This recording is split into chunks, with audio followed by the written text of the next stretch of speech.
Okay, first we're going to get your overall view of the structure of a thought. And now, I'll need you all to visualize what a thought is. Of course, it's not a visible a visible item that you can write on a chalkboard and actually look at this current time. But I need you to visualize a tree. Now, if you visualize a tree trunk with many branches. Now, if you can expand your thought pattern into how, if you have many branches, then uh, you have much intelligence, and so therefore the thoughts will be flowing freely and full of flavor, so to speak. And so that's a good imagery of how a tree is. Now, understanding that thoughts, each thought tree is made up of cells called neurons. These are your brain's functional units, electrically excitable cells that make the magic trees of the mind. You have to understand that each thought is a neuron. These are your brain's functional units, electrically excitable cells that make the magic trees of the mind. Now, when you're thinking about the trees of the mind, and you may be thinking about few numbers, however, you have around 100 trillion magic trees in your brain, and each one is capable of growing up to 70,000 branches. This means you have approximately 3 million years worth of storage space for information in your brain. Your brain's ability is so great that it is impossible to use it up in your lifetime.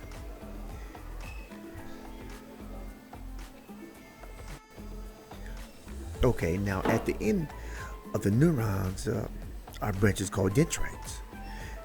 What these things are, they're highly complex structures involved in the process of continually receiving and integrating information coming in through the five senses.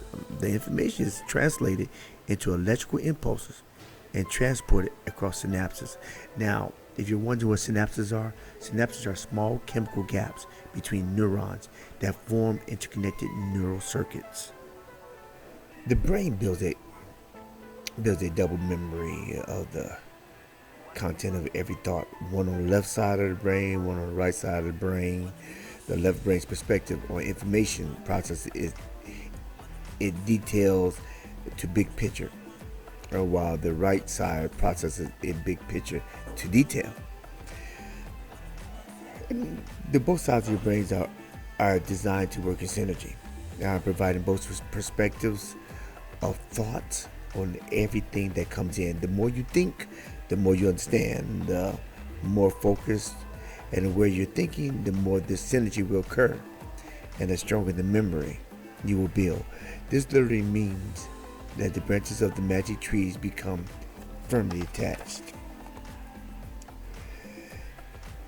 Interestingly, while you typically have 100 trillion or more neurons in your brain, you have 50 times more glial cells. Understanding that the glial cells, the dendrites, and the neuron cells need to work in perfect harmony in order for things to work fluidly in your mind flow and for you to detoxify what's happening in your mind. See, what the glial cells do, they are essential to brain functioning because without them, neurons would not be able to work properly. They provide all the support, resources, and backup, including the nourishment and protection your neurons need to do all that hard work, receiving, analyzing, processing, and storing information. That's not all. Glial cells also operate as your brain cells cleaners. They dispose of waste material generated by neuronal functioning. In effect, the glial cells sort out your thinking, but they can't do a good job unless you think clearly. Which goes back, if you don't pay cursory attention to the content of your thoughts, this is what happens. Your thinking will be on the lower level with less energy. The memory you build in your magic trees will be correspondingly weak and prune off when you sleep by. Little vacuum cleaners called the glial cells. This is what it means to forget. Toxic thoughts, emotions, and chemicals they generate can do negatively affect the free flow of these important electrochemical processes in your brain. When things aren't flowing properly, the toxic waste builds up and diminishes the quality of stored memory. While toxic thoughts do not keep you from building memory, the memory you build is distorted and harmful. The process of controlling your thoughts involves creating the conditions under which neuronal cells, dendrites, and glial cells can do their work in perfect harmony.